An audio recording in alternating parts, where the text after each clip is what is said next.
ndikulandireni ku program ina ya nkhani za masewero Sports Arena kuchokera kuno ku TTV. Ndi program yokhayo yomwe timalowa mkati nokufotokozera bwino masewero osiyanasiyana amene achitika kumapeto kwa sabatayi, komanso timatha kuyambukira kumapeto a sabatayi imene ikubwerayi kuti kuchitike zotani. Nkhani zikuluzikulu zimene tili nazo: chigoli cha Ferran Torres mu nthawi yowonjezera zitatha mphindi 90 chathandiza timu ya Spain kugonjetsa timu ya Argentina 1-0 ndi kukhala katswiri a World Cup ya FIFA 2026 imene imachitikira m'mayiko United States of America, Canada komanso Mexico. Ikakhala timu ya England yamaliza yachitatu pa matimu amene anapita kumene ku 48 ku World Cup yachaka chino. Sonza kuti Argentina yapita ku nyumba ndithu ikulira Lionel Messi the GOAT himself kukhetsa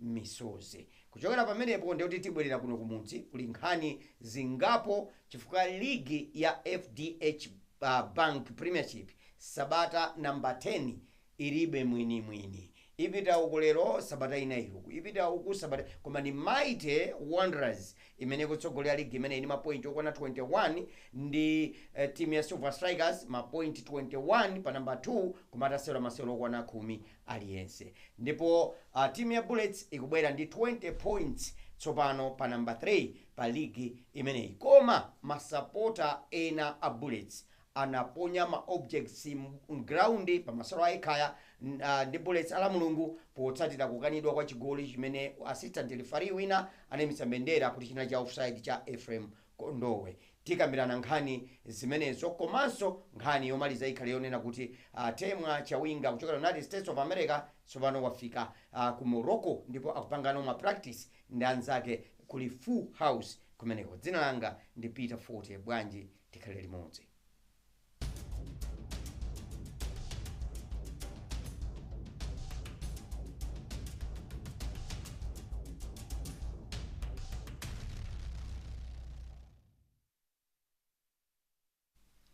First things first.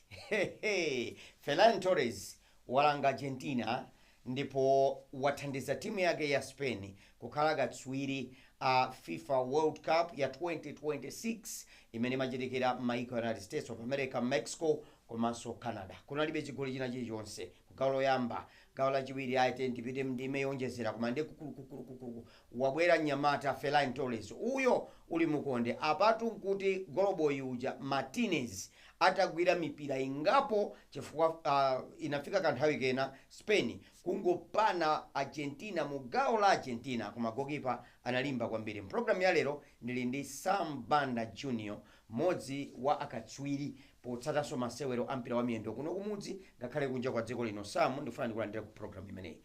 Ndikatero ndoti bwaloli ndakupatsa nkhani ndi imene kuti Spain yachita zinthu iyayi tiyambire ponena kuti congratulations to Spain. Hard luck to Argentina. Hard luck to Argentina. Tinalipo mpana, I think timachita ma predictions. Timachita limodzi. I think sitina ponyane ya. Tina nena kuti Spain, France kapena Argentina. Yeah, these are the three teams. These are the three teams. So we were not that far. We are not that far. Yeah. I think Spain deserved it. You look at even player umene anasewerera final amaoneka kuti yaya kuchifuna. The last time they got ujeni chikho chimene chindi 2010 nthawi ya Iniesta. I think tinaona so Iniesta akupita kukapereka ananyamula ndithu chikho chichi kuonesa kuti the last person amene anagolesa chigoli chopambanira kuti awine 2010 anali Iniesta. Player woziwa kwa basi 16 years ago. So patenga ndithu nthawi ndikuti apa ndikachiwiri a Spain kunyamula chikho chimenechi. And ukaona record yawo akuonesa kuti they haven't lost any game. I think 38 games imene apita without even losing. Zimene zikuonesa kuti yayi achita build team yabwino kwa basi. Komanso I think china chimene I've loved in this Spain, they are not relying on only one person. It's a team set up whereby akusewera ngati cheni chanjinga supporting each other. And the oldest players mu team iyi mwina I think you and me we can agree the only I think two should only be two Rodri Rodri uyu Kukulera amene akumenya the rest are 19 20 21 22 22 so ndi team imene ikhale limodzi nthawi yayitali. remember 2 years ago anawinanso euro yeah so akanga tukuti achita cement I think position yawo. If you look at Argentina I think iweyo ndapeno naso last time kunena kuti Argentina yapulumuka kwa nthawi yayitali yakhala ikuwinira kumapeto mpaka panafika even ndi team imene anakumana ndi Egypt kudatuluka pana Egypt kulowa zigoli ziwiri pagolo pa Argentina mpaka adanena manong'onong'o akuti ife taberedwa angani ngati zimenezo. So they've relied too much on Messi. This time around Messi sizidayende chabwino. Ndimafuna ndidziwe chinthu chimodzi kuti ukuganiza kuti Spain chencheni chimene ikuchita bwino chimene ambiri akukanika ndi chani. They played Portugal, they played France, they played Argentina without conceding. This is a fact we cannot rule out. We cannot just look at it and without making any more comments. Timaganiza kuti kodi kukuchitika chani chimene matimu ena akukanika kuchita ku timu imene ya Spain. Sungasewere ndi achina Bakora, Kylian Mbappe, Dembele osachinyidwa chigoli. Desire Due alimomo. Simungasewere ndi Portugal, Cristiano Ronaldo alimomo. Achina Lewao alimomo, achina Bruno Fernandes alimomo. Koma mpaka na 90 minutes timu osachinyiza. Sungasewere ndi Argentina, Messi alimomo, Lautaro Martinez alimenemo, Enzo Fernandez alimenemo. Koma timu osamanga concede. Akuchita chani chimene matimu ena akulephera kuchita anyamata amene wa Spain. I think choyambire pa coach. Coach has been brilliant. I think the decisions amene wakhala kupanga. You look at even atakamba panopo za style of play. Player Spain. I think zikutengera kuma academy, zikuyambira kuma academy kwawo. I think you look at amapanga pass and support. A player oyabwino kwambiri. And see mindira kuti they akuchita build pang'ono kuchokera kumbuyo kumapita huko. You look at even goalkeeper wa amene watenga ndi to Golden Glove Simmons.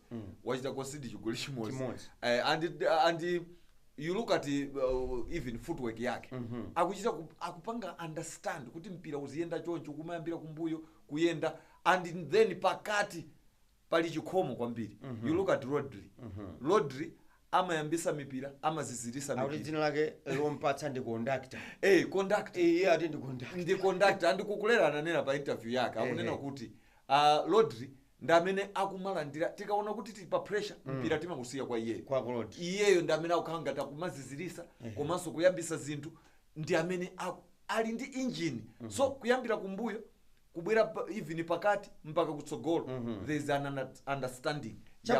We have said enough about France, about Spain rather. We've said a lot about Spain. How about Portugal? Portugal zawavuta pati taona Lionel Messi mpaka na kumaketsa maka Argentina. Taona Lionel Messi mpaka na kumaketsa misozi akulira munthu wankulu got misozi. Argentina zawavuta pati in this final fika akhala kunendo kwambiri amungomenya ndi African teams Egypt kumenya ndi Cape Verde kuvutikana nayo Cape Verde mukwenda kumaiko kwa Africa papa mpaka na zinafika potere zawavuta pati Argentina. In fact uli pamenepo Cape Verde ndi timu yokhayo imene Spain inalephera kuachinya chifukwa udathera ndithu not kwa not 0-0 so not inene timu ya Argentina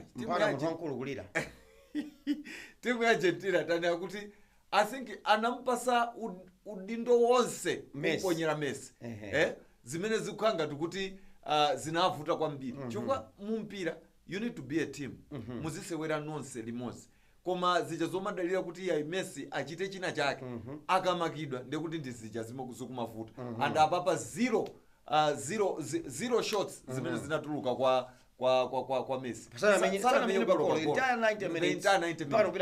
And you look at even play yawo amati akango mpira amalephera kuchita even ma string of passes. That's why mpezeka kuti mpira wonse umakhalira kuti uli ndi Spain. Chabwino ndimafuna noti imalize nkhani imene ya World Cup motere tipita ku Kylian Mbappe ndamene watenga Golden Boot, Simmons Golden Glove. Mbappe scored 10 goals, Messi 8. Ma assist Mbappe angapo 4 uyu 3. So zoti Mbappe wachita bwino kwambiri koma kunali instant ina yosakhala bwino very ugly scenes kumapeto. after the final whistle unayilandira nkhani imene muutani mpaka nakumatutuzana ndewu chochicha anyamata Argentina we had some pictures kuoneka kuti sizinaende bwino. I think apereka picture ina yake yolakwika kwambiri Argentina. Munthu mukaluza losani honorably. I think pena pakeso naonanso ngati kuti Messi iyeyo ngati captain akanatengaponso anali mbali ina namuona atangoima koma iye amayang'ana masiza. I think it had to take, I think is the coach wa Argentina anazatamanga kumachosa ndi Scaloni kumachosa koma this is not good. Mpira, this is a sport yonena kuti timafunika tizipanga accept defeat. Ngati taluza accept honorably. Iwo adachiwina previously, they were the defending champions. Panalibe masinze naliwose amene adaluza ndi amene adachita accept kuti ife taluza. So we talked more zokhudza matimu a France ngakhale England. England sinayika kukhala ma favorites. France, what went wrong? Anali ndi Desire Doué, anali ndi Bakola, anali ndi Ousmane Dembele, anali ndi Kylian Mbappe, top goal scorer kwa World Cup imene. In fact wapanga set ma record awiri atsopano Kayo amene wanyazikulizo chiluka komanso amene wa chinyazikuliza mbiri mu mbiri imene ya World Cup kulanda kwa nyamata uja close wa timu ya Germany ndi nyamata Kylian Mbappe. Zinawavuta pati ya France kuti Spain ikhoza kubwera ndikukhala katswiri motere. Choyambirira ndinena kuti mmene wanenera France inali ndithu ndi a very dangerous striking force. If you look at Mbappe, Dembele, Desire Doué, kunali Bakola kumene kuja and then kubwera even maplayer awambiri Olise wapitaso ma assist ambiri kuje ku team imene. Koma chimene ndinaona kwambiri chovuta ndi France individualistic football inachuluka. You look at ndeka ndichinye ndeka nditani muone even game ya England amati akautenga mpira aliyesa afuna kuti amenye pakolo mzake akumuona ali apo kuti akuza kuchita ndithu ka press iwo akufuna achinye woka. So that was the biggest problem and my player they didn't come to play. You look at ngati Desire Doué namona game ya England. I hear Mbappe shouted at his fellow players for half time akuluza 4-0 the England atanakafusa one by one what were you doing what are you doing what were you doing mpaka na coach made 4 substitutions for half time kuti uyatuluke Doué tsaena atanavuta kwambiri. Even my player amene mumpira mukatenga ma player terekeze iwe ndine tukumenya position imodzi tose tizidalirana kuti ine ndikavulala iwe ukatanga koma tinazaonana zasintha even the picture ya the whole team panalowa china Konate ndani kuoneka kuti they were completely off the game. That's why they conceded 4 goals. So ngani yake tukunena kuti too much individualist football. If they can play as a team, they're a very dangerous team. Thank you so much. That's Sambanda in the program ya nkhani za masewero. Sports Arena kuchokera kuno ku TTV mulindine coach player Peter Forte. Tikupita ku break, tikamabwera ku break tili ndi FDH Bank Premiership kulibe mwini padakali pano week 10 21 points for Mighty Wanderers komanso 21 points Silver Strikers kungosiyana ndi zigoli zomwetsa ndi kumwetsedwa. Tikali kupatsani zambiri tekani komwepo.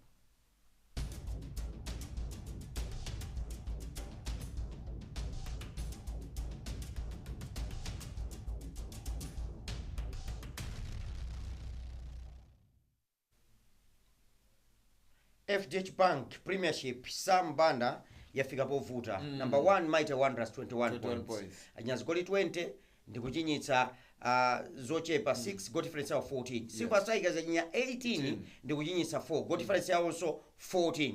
21 ndikukwera Bullets 20 points. Koma Bullets padakali pano tikamayona pa number 3 zawavuta kwambiri chifukwa cha kufanitsa mphamvu ndi timu ya Eka ya 0-0 masolo ala Mulungu. Zina zimene zinachititsa kuti masupporter Bullets agende ground chifukwa chigoli chimene chinya Ephraim Kondowe mgawo lachiwiri chinakanidwa kuti panali offside malingana ndi oyimbira. Bullets unayilandira muutani nkhani yoti alepherana ndi timu ya Eka ya 0-0 apapa ndoti afanitsa mphamvu ndi Eka ya katatu mwezi umodzi. I think tiyambire ponena kuti last time we were here we also spoke about mene Bullets ikukanikira kumachinya zigoli.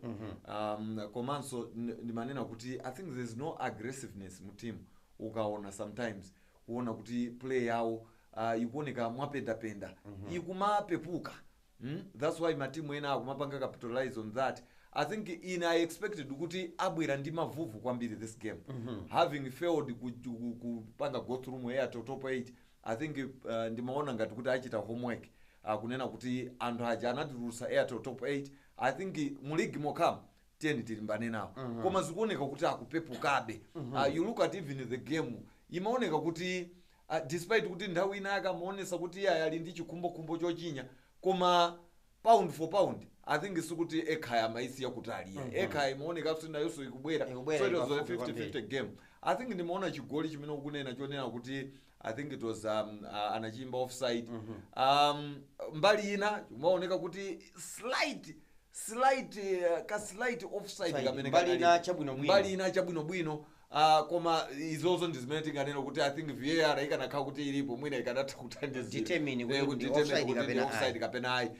Pena zikumaoneka ngati kuti opasira mpira amene anachita ka slit pass anachedwerako pang'ono pamene uyu anatalowa kale mbali inayi. Pena ukaiona the other angle ikuoneka ngati kuti it's a clear goal. So those things I think ndizovutirapo kuti ukhudzonena kuti ndichani. Koma the linesman was there ngati anakweza flag ndekuti iye anaona kuti there was that slight offside. So to the other side, team yonena kuti ikupanga fight for the league, ifuna kuti itenge ndithu league, ikuyenera kuti matimu ngati Ekhaya azitenga ma points. Koma Ekhaya yafanitsa kale mphamvu ndi Wanderers, yafanitsa mphamvu ndi Bullets katatu. Kodi ndi timu yophweka kapena yakula msiku, ndi timu imene yangulowa mu league just last season. Ikuoneka kuti si timu yophweka ya. Peter Forte ngati yafananisa mphamvu ndi Wanderers, yafananisa mphamvu ndi Bullets. I think ikuoneka kuti ndi timu yonena kuti ikosa kuchita even challenge for the league. So pakali pano Ekhaya osaitengera kuti ndi timu ya Masewero. Chabwino kuchoka ku Chiwembe pa Mpira Stadium mu mzinda wa Blantyre yate kupita pa Sivo Stadium mu mzinda wa Lilongwe. Masewero alori kalimelera pitali chifukwa Mighty Wanderers idatenga 3 points pamutu pa Sivo Service United, zigoli ziwiri zochokera kwa Nyamata Adam Wallace komanso Promise Kamwendo just number 9 wa Mighty Wanderers, imene zatengera timu ya Nyerere 2021 Limited kupita pa number 1 21 points pa masewero kwana 10 amwetsa zigoli 20 ndi kuchinyitsa zigoli zokwana 6 a Nyamata a Mighty Wanderers. Wanderers yabwera mosinthika chonchi chifukwa chani tikunena kuti league libe mwini just some 4 days ago panali Brigos pa number 1 ya kwambiri, the other week winner. So pakoli kuti there's a lot of seesaw pa number 1 ndi 2 ndi 3 ndi 4 pali kusinthana kwambiri. Brigos have been pushed back to position number 4. Wanderers ikuchita chani chabwino chimene matimu ena akuvutika kuchita? I think choyambirira ndinene kuti koyambirira Wanderers ikumachita struggle. If you look at my first half ambiri koyambirira kumavutika, they're keeping it late. Komano they are able to absorb pressure ichi. Akangota ipanga absorb, then akumakha, I think they are using the experience panopo. Zikumaoneka kuti I think akumachita understand each other ma player aja. Ndikumapezeka kuti yaya achita nochi chigoli. I think tida akamba super nopo kunena kuti akhale ndi first 11 pano zikuoneka kuti Bob Mpingachira tungwayamba kupanga master kuti apa ndiyuze uyu. Ndaonanso kubwera kwa even Masiya Manda. Pakati I think sama mpanga trust. Apezeka kuti Stanley Sanudi akumabwera. Koma akuoneka kuti Stanley Sanudi wabweramo. Komanso taona I think Emmanuel Nyirenda wavulala koma amene abweramo pali Peter Ngambi komanso pali Nyamata Alex Kambiri amene atenga malo acha kuti akuoneka kuti yayi kumbuyo kuja they are so compact. Akumaoneka kuti they are understanding each other. I think ayamba kupanga jeo akuipanga understand system imene akumaenda nayo Bob. So I think akuoneka kuti they are akuchifunisisa ichi kuti achite defend because timu yabwino ikapita even kwa away izikaonesa kuti ya ife tufuna tikutitenge ndithu Sivo pakati pa beating Sivo 2-0 pakwawo timu yokuti yachita bwino pa Silver Strikers idaliphiranaso ndi Bullets 2-2. So iwo ukatenga mpaka kuwina 2-0 it shows you kuti they are serious and akufuna ndithu kuti achite defend. Komanso china chimene ndingakuze Peter ndichonena kuti league ukamaiona chonje mmene wanena kuti kumakhanga tisiso imakhanga kuti yosangalasa ndiye kuti matimu aja akuchita na size bwino. Silver Strikers itagonja ndi Karonga mwera top 8 inaonesesa kuti yaya apapokha league yokai titenge mapoints. Chabwino tibwerere ku area 47 titachoka ku area 9 apa tinali ku area 9 ku bwalo la Sivo tikupita ku area 47 paja kulilongweni kwa ma area kwa ma area. Kwa area 23 area 22 Area 49 49 apa titachoka ku 9 ndi tikupita no ku 47 mabanka umodzi ngati mpunga. Silver Strikers were 4-1 winners over Karonga just 7 days ago. Anachinyidwa ndi Karonga yomweyo nditulusidwa mweto top 8 3-0 ku Karonga. Abwera apa anavuta pakwawo mpaka na folo achina chipala mmenemo anayabwa Nyamata Silver Strikers. Ligi ikuoneka kuti atatenge chaka chino kuti ndikatswiri wa FDH Bank Premiership ni mwamuna komanso ni mwana wa munthu. Ndalama zachuluka andi munthu sungazisiye ndalama mmene zilili apopo. So I think apa ndi pamene pakuoneka kuti kodi amene akuchifunisisa chinthu chini ndani. Pano ndi pamene umayambira tukutolera tukhobwe. Usasalire iyayi. Matimu amene akuyenera kuti iyayi wapeza kunena kuti apa tenta akutumuleni. And Silver Strikers muonesese pa Silver Stadium akuonesesa kuti akuchinya zigoli zokwanira.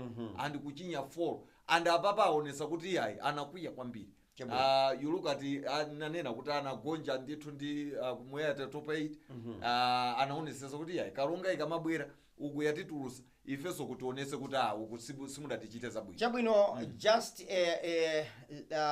just another opportunity to have a look at log table kuti ikuoneka motani ngakhale matimu adetsa anagonja pa khomo ndi Chitipa 2-1 komanso kunali kugonja ku timu ya Blue Eagles DKB second blessed team pa bottom apopo 7 points yakachinya timu imene ili pa number 4 padakali pano.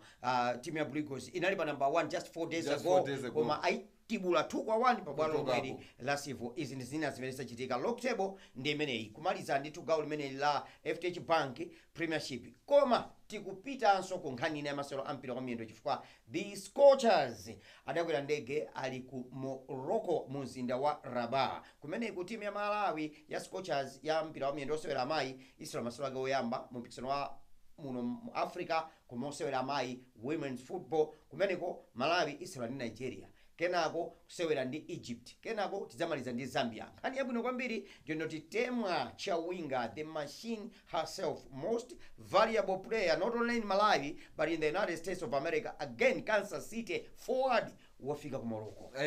Nkhani yabwino kwa basi ndi zimene timayembekezera. I think panopo ndio titi ndi full squad kunena kuti tiziyangana panopo ndi palibe chotilepheresa tena kuti yatemwa kunalibe iya ithabisa kunalibe pano ndio kuti ndi chani full squad.